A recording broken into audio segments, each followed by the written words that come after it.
ഭാരവാഹികളെ, എന്റെ പ്രിയപ്പെട്ട ഉപ്പമാരെ, ഉമ്മമാരെ, അല്ലാഹു സുബ്ഹാനഹു വ തആല നമ്മുടെ ഒരുമിച്ച് കൂടലിനെ അല്ലാഹു സ്വീകരിക്കുമാറാകട്ടെ. നമ്മിൽ നിന്ന് മരണപ്പെട്ടു പോയ നമ്മുടെ മാതാപിതാക്കൾ, ബന്ധുമിത്രാദികൾ, കൂട്ടുകുടുംബാദികൾ, നാം സ്നേഹിച്ചവർ, നമ്മളെ സ്നേഹിച്ചവർ, ഇൽമിന്റെ വൈതാരകളിൽ നമുക്ക് താങ്ങും തണലുമായിരുന്ന നമ്മുടെ ഉസ്താദന്മാർ, അല്ലാഹു എല്ലാവർക്കും മഗ്ഫിറത്തും റഹ്മത്തും നൽകി അനുഗ്രഹിക്കുമാറാവട്ടെ. പ്രിയപ്പെട്ടവരെ, കൂടുതലായി ആമുഖങ്ങളിലേക്കോ വിശദീകരണങ്ങളിലേക്കോ ഒന്നും ഞാൻ കടക്കുന്നില്ല. സമയം നല്ലതുപോലെ താമസിച്ചു, പെട്ടെന്ന് അവസാനിപ്പിക്കണം. അല്ലാഹു തൗഫീഖ് നൽകി അനുഗ്രഹിക്കുമാറാവട്ടെ. എന്റെ പ്രിയപ്പെട്ടവരെ, മഹാനായ ആദരവായ പ്രവാചകൻ നബി മുഹമ്മദ് മുസ്തഫ പോരാ, സ്വലാത്തിന്റെ പവർ പോരാ, അള്ളാഹുവിന്റെ പ്രവാചകൻ സ്വല്ലല്ലാഹു അലൈഹി വസല്ലമ തങ്ങൾക്ക് മദ്ഹ് പറയുന്ന, അവിടുത്തെ മദ്ഹുകൾ പാടുന്ന ഈ മജ്ലിസിൽ മുത്തുനബിയുടെ പേര് കേൾക്കുമ്പോൾ സ്വലാത്തിന്റെ പവർ ഇത്ര കേട്ടാൽ പോരാ. ലോകത്തിന്റെ നേതാവ് നബി മുഹമ്മദ് മുസ്തഫ സല്ലല്ലാഹു അലൈഹി വസല്ലം, വിശ്വാസിയുടെ മനസ്സിന്റെ ആശ്വാസമേ നബി മുഹമ്മദ് മുസ്തഫ സല്ലല്ലാഹു അലൈഹി വസല്ലമ തങ്ങൾ നമുക്ക് പറഞ്ഞു തരുന്ന ഒരു ഹദീസ് ഉണ്ട്.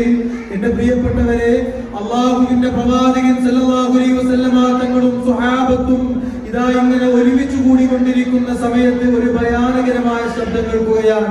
അള്ളാഹുവിന്റെ പ്രവാചകൻ ചോദിച്ചു, അല്ലയോ പ്രിയപ്പെട്ട സ്വഹാബ, ഈ ശബ്ദം എവിടെ നിന്നാണെന്ന് നിങ്ങൾക്കറിയുമോ? അതദറൂന മാ ഹാദാ, ഇത് എവിടെ നിന്നാണെന്ന് നിങ്ങൾക്കറിയുമോ? ആ സമയത്ത് സ്വഹാബത്ത് പറയുകയാണ്, യാ റസൂലല്ലാഹ്, അല്ലാഹു റസൂലുഹു അഅലം, അല്ലാഹുവും അവന്റെ റസൂലിനും അറിയാ നബിയേ. അല്ലാഹുവിന്റെ പ്രവാചകൻ അവിടെ നിന്ന് പറഞ്ഞു കൊടുക്കുകയാണ്, പ്രിയപ്പെട്ട അല്ലാഹുവിന്റെ സ്വഹാബ, ഈ ശബ്ദം എവിടെ നിന്നാണെന്ന് നിങ്ങൾക്കറിയുമോ? അല്ലാഹുവിന്റെ ഭയാനകരമായ നരകമുണ്ടല്ലോ, ആ നരകത്തിലേക്ക് 70,000 കൊല്ലങ്ങൾക്ക് മുമ്പേ ഒരു മലക്കൊരു കല്ലെറിഞ്ഞു സ്വഹാബ. ആ നരകത്തിന്റെ ഏറ്റവും അടിത്തട്ടിലേക്ക് ആ കല്ല് എത്തിയ ശബ്ദമാണ് നിങ്ങൾ കേട്ടുപോയതെന്ന് മുത്തുനബി അവിടെ നിന്ന് പറഞ്ഞു കൊടുക്കുമ്പോ, എന്റെ പ്രിയപ്പെട്ട ചെറുപ്പക്കാരാ, എന്റെ പ്രിയപ്പെട്ട ഉമ്മമാരെ, ആ നരകത്തിന്റെ ഭയാനകത നമ്മൾ മനസ്സിലാക്കണമല്ലോ. എന്റെ പ്രിയപ്പെട്ടവരോട് ഞാൻ പറയുകയാണ്, പടച്ചവനേ, ഈ നരകത്തെ കുറിച്ച് ഇവിടെ പറയാനുള്ള കാരണം എന്തെന്നറിയോ? എന്റെ പ്രിയപ്പെട്ടവരെ, ഇന്നെന്റെ പെങ്ങന്മാർക്ക് ഇന്ന് എന്ത് സംഭവിച്ചു പോയി, ഇന്നെന്റെ ഉമ്മമാർക്ക് ഇന്ന് എന്ത് സംഭവിച്ചു പോയി. 6-ാം നൂറ്റാണ്ടിലെ കാട്ടറബികൾ പോലും തോറ്റുപോകുന്ന വിധത്തിൽ ഇന്നെന്റെ പെങ്ങന്മാരുടെ വേഷം മാറിയിരിക്കുകയാണല്ലോ. എന്റെ പ്രിയപ്പെട്ടവരെ, മുത്തുനബി നമ്മളെ പഠിപ്പിച്ചതെന്താണ്? അൽ ഹയാഉ മിനൽ ഈമാൻ, ലജ്ജ ഈമാനിന്റെ ഭാഗമാണെന്ന് അല്ലാഹുവിന്റെ റസൂൽ നമ്മളെ പഠിപ്പിച്ചല്ലോ. ലജ്ജ ഈമാനിന്റെ ഭാഗമാണെന്ന് ലോകത്തിന്റെ നേതാവ് നബി മുഹമ്മദ് മുസ്തഫ സല്ലല്ലാഹു അലൈഹി വസല്ലം, അല്ലാഹുവിന്റെ റസൂൽ നമ്മളെ പഠിപ്പിച്ചിരിക്കുകയാണ്. ഇന്നെന്റെ പ്രിയപ്പെട്ട ഉമ്മമാർക്ക് നാണമില്ലാതെ പോയി. എന്റെ പ്രിയപ്പെട്ടവരെ, പണ്ടത്തെ ഉമ്മമാർക്ക് നാണമുണ്ടായിരുന്നു, അവർക്ക് ലജ്ജയുണ്ടായിരുന്നു. അന്യപുരുഷന്മാരുടെ മുമ്പിലേക്ക് എങ്ങനെ പോകണം, അവര് തലയിൽ തട്ടം ധരിച്ചിട്ട് അല്ലാഹുവിനെ പേടിച്ചിട്ടുള്ള ഒരു ജീവിത ശൈലിയായിരുന്നു അവരുടേത്. ഇന്നെന്റെ പ്രിയപ്പെട്ടവരെ മാറിക്കൊണ്ടിരിക്കുകയാണ്. എന്റെ പ്രിയപ്പെട്ടവരെ, വിശുദ്ധമായ ഖുർആൻ തന്നെ നമ്മളെ പഠിപ്പിക്കുകയാണ്. അല്ലാഹുവിന്റെ വിശുദ്ധമായ ഖുർആൻ പറയുകയാണ്, അല്ലാഹു പറയുന്നു, അൻഫുസകും വഅഹ്ലീകും നാറാ വഖൂദുഹൻ നാസു വൽ ഹിജാറ. പ്രിയപ്പെട്ടവരെ, നരകത്തെ കുറിച്ച് ചർച്ച ചെയ്യുമ്പോൾ അല്ലാഹുവിന്റെ വിശുദ്ധമായ ഖുർആൻ പറയുകയാണ്,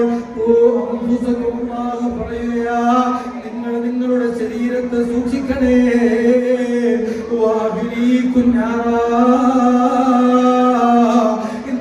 നിങ്ങളെയും നിങ്ങളുടെ ശരീരത്തെയും നിങ്ങളുടെ കുടുംബത്തെയും നരകത്തിൽ നിന്ന് സൂക്ഷിക്കണമെന്ന് അല്ലാഹുവിന്റെ വിശുദ്ധമായ ഖുർആൻ. പ്രിയപ്പെട്ടവരെ, ഈ ഖുർആൻ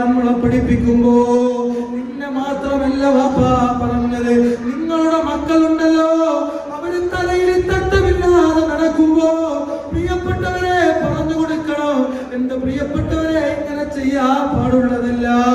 ഇല്ല എങ്കിൽ അപകടമാണ്, അപകടമാ.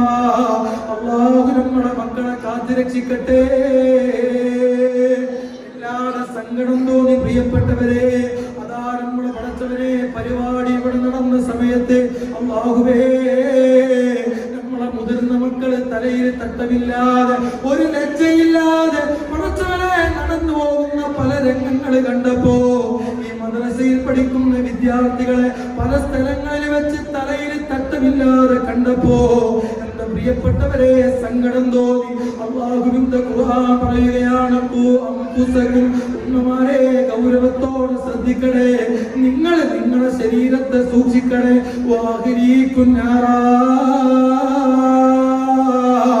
നിങ്ങൾ നിങ്ങളുടെ കുടുംബത്തെ സൂക്ഷിക്കണമെന്ന് അല്ലാഹുവിന്റെ വിശുദ്ധമായ ഖുർആൻ അല്ലാഹു പറയുകയാണ്. ആ നരകത്തെ അല്ലാഹു എങ്ങനെയാണ് കത്തിക്കുന്നതെന്നറിയോ?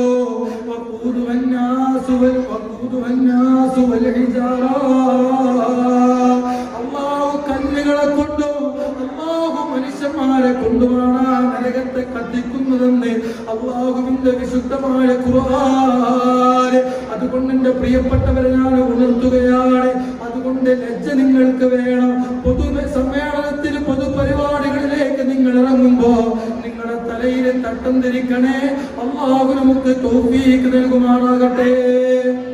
പ്രിയപ്പെട്ടവരെ, ഒരൊറ്റ ചരിത്രം കൂടെ പറഞ്ഞ് ഞാൻ അവസാനിപ്പിക്കാം ഇൻഷാ അല്ലാഹ്. മഹാനായ ആദരവായ പ്രവാചകൻ നബി മുഹമ്മദ് മുസ്തഫ സ്വലാത്ത് പറയുന്നത് സല്ലല്ലാഹു അലൈഹി വസല്ലം, അല്ലാഹുവിന്റെ പ്രവാചകൻ സല്ലല്ലാഹു അലൈഹി വസല്ലം തങ്ങളുടെ അടുക്കലേക്ക് എപ്പോഴും ജിബ്രീൽ അലൈഹിസ്സലാത്തു വസ്സലാം ഇറങ്ങി വരാറുണ്ട്. ആ വരുന്ന സമയത്തെല്ലാം അല്ലാഹുവിന്റെ പ്രവാചകൻ സല്ലല്ലാഹു അലൈഹി വസല്ലം തങ്ങളുടെ പ്രിയപ്പെട്ട ഭാര്യ ഖദീജ ബിബി റളിയല്ലാഹു തആല കാണാറുമുണ്ട്. എന്റെ പ്രിയപ്പെട്ടവരെ, ഒരു ദിവസം ജിബ്രീൽ വന്നപ്പോൾ ഖദീജ കണ്ടില്ല. ഖദീജ ബിബി റളിയല്ലാഹു തആല മുത്തുനബിയോട് ചോദിച്ചു, യാ റസൂലല്ലാഹ്, ഇന്ന് ജിബ്രീൽ വന്നില്ലേ നബിയെ? അല്ലാഹുവിന്റെ പ്രവാചകൻ സല്ലല്ലാഹു അലൈഹി വസല്ലം തങ്ങൾ പറഞ്ഞു, ഖദീജ, ജിബ്രീൽ വന്നിരുന്നു. ഖദീജ, എന്തേ നബിയെ കാണാതിരുന്നത്? അല്ലാഹുവിന്റെ പ്രവാചകൻ സല്ലല്ലാഹു അലൈഹി വസല്ലം തങ്ങളെ അവിടെ നിന്ന് ജിബ്രീലിനോട് ചോദിക്കുമ്പോ ജിബ്രീൽ പറയുന്നു, യാ റസൂലല്ലാഹ്, ഞാൻ വന്നിരുന്ന സമയമുണ്ടല്ലോ, ആ സമയത്ത് ഖദീജ ബീവിയുടെ തലയിൽ തട്ടമില്ലായിരുന്നു നബിയേ. ഖദീജ ബീവി തട്ടം ധരിച്ചിട്ടില്ലായിരുന്നു നബിയേ. അതുകൊണ്ടാണ് ഖദീജക്ക് എന്നെ കാണാൻ കഴിയാത്തതെന്ന് ജിബ്രീൽ എന്ന് പറയുന്ന മലക്ക് മുത്തുനബിയോട് പറയുമ്പോ, എന്റെ പ്രിയപ്പെട്ട പെങ്ങന്മാരെ, ഈ പറയുന്ന കാര്യങ്ങൾ നിങ്ങൾ വളരെ ഗൗരവത്തോടുകൂടെ ചിന്തിക്കണേ. ഉസ്താദന്മാർ നിങ്ങൾക്ക് പറഞ്ഞു തരുമ്പോ, പ്രഭാഷകന്മാരെ വഴുത് പറയുമ്പോ, എന്റെ പ്രിയപ്പെട്ടവരെ, ദുനിയാവ് മാത്രമല്ല ആഖിറം എന്ന് പറയുന്ന ഒരു ലോകം നമുക്ക് വരാനുണ്ട്. എന്റെ പ്രിയപ്പെട്ട ഉമ്മ, നിന്റെ മക്കൾ നിനക്ക് എതിരാകുന്ന ഒരു പരലോകം നിനക്ക് വരാനുണ്ട്. ആ സമയത്ത് നിന്റെ മക്കള് പറയുന്നു, റബ്ബേ, എന്റെ ഉമ്മാനെ ഒന്ന് മലത്തിക്കടത്തിത്താവോ, എന്റെ വാപ്പാനെ ഒന്ന് മലത്തിക്കടത്തിത്താവോ. തലയില്ലാതെ തട്ടമിടാതെ നടന്നപ്പോ അവരെനിക്ക് തിരിച്ചു തന്നില്ല. അല്ലാ, എനിക്ക് കാല് കൊള്ളുന്നു റബ്ബേ, അവരുടെ നെല്ലത്ത് കയറി ഞാൻ നിൽക്കട്ടെ. അല്ലോ, നിന്റെ മക്കളെ നിനക്ക് എതിരാകുന്ന ദിവസം വരുമല്ലോ. അതുകൊണ്ട് എന്റെ പ്രിയപ്പെട്ടവരോട് ഞാൻ പറയുകയാണ്, ശ്രദ്ധിച്ചില്ല എങ്കിലേ, സൂക്ഷിച്ചില്ല എങ്കിലേ അപകടമാണ്, അപകടമാണ്, അപകടമാണ്. അല്ലാഹു നമ്മുടെ മക്കളെ കാത്തുരക്ഷിക്കട്ടെ. ഇത്രയും പറഞ്ഞുകൊണ്ട് ഞാൻ അവസാനിപ്പിക്കുകയാണ്. അതുകൊണ്ട് പ്രിയപ്പെട്ടവരെ, വളരെ ഗൗരവത്തോടുകൂടെ നിങ്ങൾ ഈ വിഷയം എടുക്കണം. മക്കളെ വീട്ടിൽ നിന്ന് പുറത്തിറക്കുമ്പോൾ നിങ്ങൾ പറയും, ഉസ്താദേ, ചെറിയ കുട്ടിയല്ലേ, 2ലും 3ലും 4ലും 7ലൊക്കെ അല്ലേ പഠിക്കുന്നത്. എന്റെ പ്രിയപ്പെട്ട സഹോദരങ്ങളോടും സഹോദരിമാരോടും ഞാൻ പറയാം, അവരുടെ വിഷയം നിങ്ങൾ വളരെ ഗൗരവത്തോടുകൂടി എടുത്തില്ല എങ്കിൽ അള്ളാഹുവിന്റെ ഭയാനകരമായ നരകത്തിന്റെ വിറകുകൊള്ളികളായി നമ്മൾ മാറും. അള്ളാഹു നമ്മളെ കാത്തു രക്ഷിക്കുമാറാവട്ടെ എന്ന് മാത്രം ദുആയിരുന്നുകൊണ്ട് ഞാൻ എൻ്റെ പുസ്തകം അവസാനിപ്പിക്കുകയാണ്. ഇന്നത്തെ ദുആയിൽ എന്നെ എൻ്റെ കുടുംബത്തെ ഉൾപ്പെടുത്തണം. അസ്സലാമു അലൈക്കും വറഹ്മത്തുള്ളാഹി തആല.